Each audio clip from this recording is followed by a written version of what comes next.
sounds like a movement. Stories from people creating culture. All right, everybody, welcome to Sounds Like a Movement. Tonight, on this episode, we have our friend Propaganda. He's got a new album out, and I want you guys to give it up for Propaganda.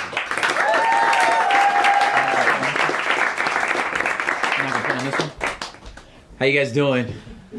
This is pretty cool, man. I don't ever get to do like stuff like this. I'm a fan of it. It's just since I don't sing very well or play an instrument, I don't ever get to be a part of stuff like this. So I'm slightly intimidated by the musicianship that we all just witnessed. That was pretty amazing. So yeah, I'm gonna do a hybrid of some rap and poetry. We're gonna try something new, man. Do like some acoustic hip hop. You know, I brought my man Daly to play some guitar for us, and most of my stuff kind of comes from the fact that I kind of consider myself somewhat of a kind of happy fish out of water, like somewhat of a a day walker, if you will, for our vampire nerds, you know.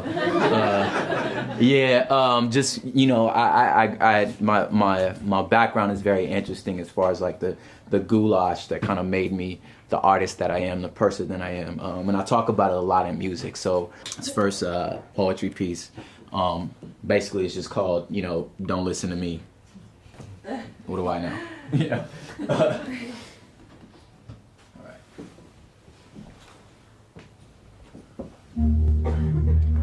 I'm not delusional, this most likely is your first experience with me. Greetings, my name is Propaganda. I wrote my first rap in '93, simply put. Fire-baptized battle rapper who's heavily influenced by folk music and found creative freedom in poetry. Combo is strange, I know, but let this one bake your noodle.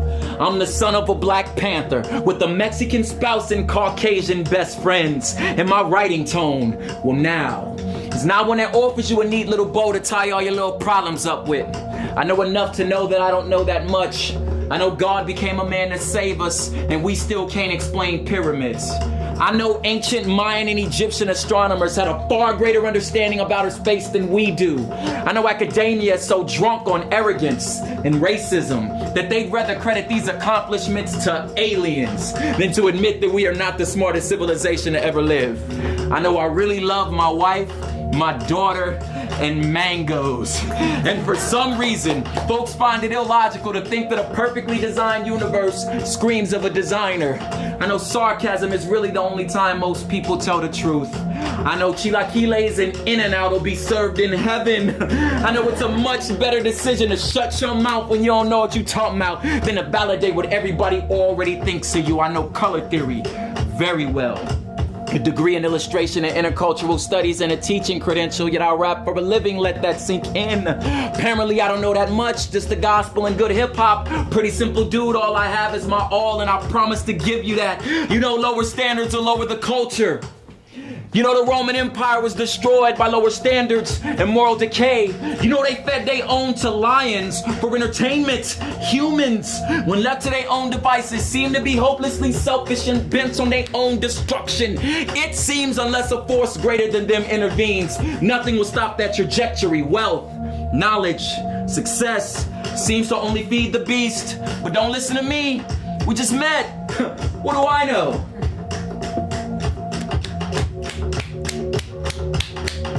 This is your cue. This is your cue. It is still hip hop. Very participatory. You guys have great rhythm. I like this. Sometimes that doesn't happen. You never know. That was wonderful. You guys did a great job. Appreciate that. Not bad.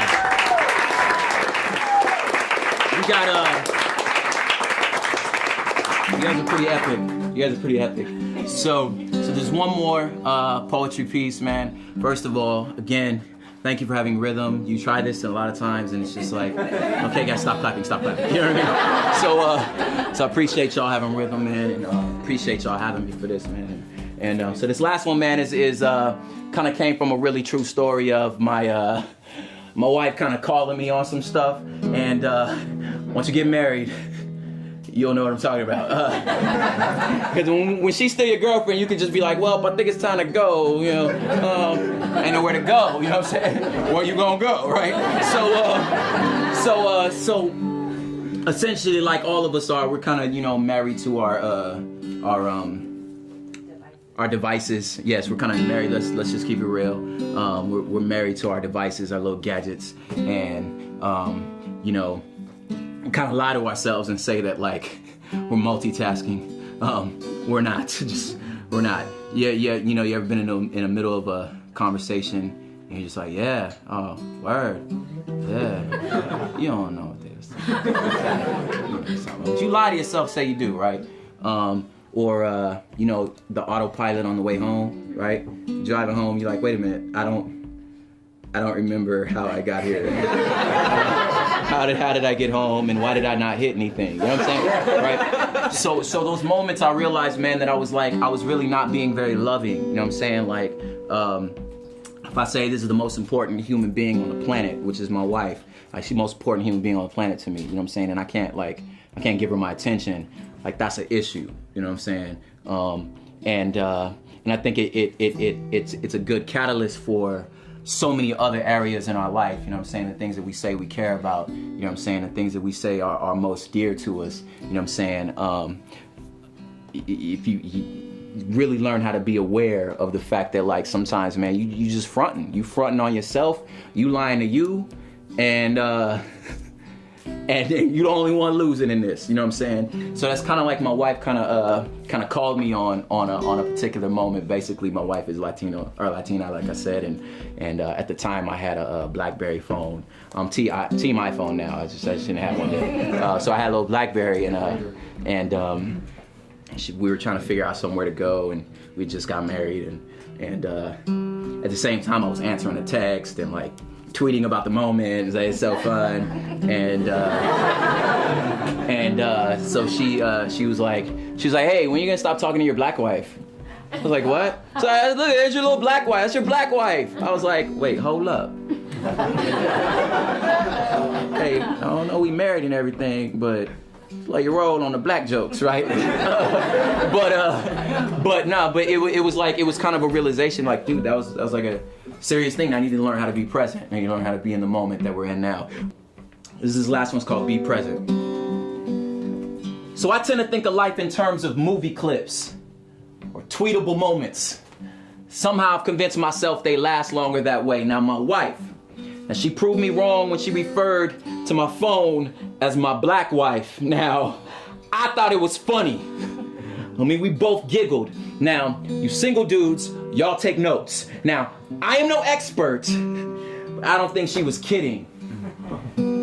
She proceeded to talk about some other stuff, which I really don't remember. I was too busy composing this tweet where I'd quote her with some sort of clever hashtag about marriage and about how much I love her to be listening to her right then. And I think what snapped me back in was the silence, which indicated I was supposed to have some sort of response to whatever she was saying right there. I told my father that story in hopes to get a little sympathy. My father, civil rights, Vietnam War vet, hopelessly charming on his fourth marriage, father. And rather than the customary nod that men give each other when they understand, he proceeded to explain to me why he failed as my mother's husband. He said it was the same reason half of his platoon died in Vietnam, and the same reason you are deathly afraid of your daughter becoming a teenager. Son, you can't hear past the explosions. Either the ones you remember or the ones you anticipate. See, the former, it paralyzes. You live in life in a rear view mirror, driving full speed across 6 lanes of traffic into the center divider, or so shell-shocked, you too stupid to duck when bullets are flying. Or the latter, your life, a game of capture the flag. So fixated on the finish line, you stepped right on a landmine, frustrated because you can't find your keys. Think about the traffic you finna sit in and the meetings you about to miss to realize you've been holding your keys the whole time. Slow down. You've been hypnotized by the possibilities. Son, I couldn't hear past the bombs. First one didn't kill me and the second one ain't even happened, yet it ended our family. told me a love story of this woman born before him. He said, but I knew her from before, and at the moment of conception, there was this eternal connection. And although I didn't know it then, I fight for her affection. It's this war we've been waging since day one of creation, and only when you lose her do you learn to appreciate her. Like even when I'm with her, I'm itching to get rid of her, and she only gives you one shot. Blow it and she's gone. I took advantage of her. That's why I'm telling you that, son, you can't rush her or slow her down. You better keep her on your side. She will slip through your fingers like sand. Her name is time. And he told me a secret. He said multitasking, it's a myth. You're not doing anything good, just a lot of stuff awful. And she begged me to stop stretching her thin and stuffing her full and stop being so concerned with the old her and future her. But love her for now. Now. Said her presence was God's present, and you should be that present. So I guess you can say I've somewhat been through a divorce. I'm no longer married to my phone. I'm learning to be here now.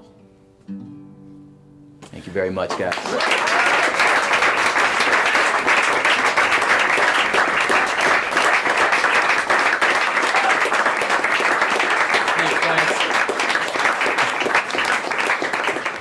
For videos of these performances and more, visit SoundsLikeAMovement.com.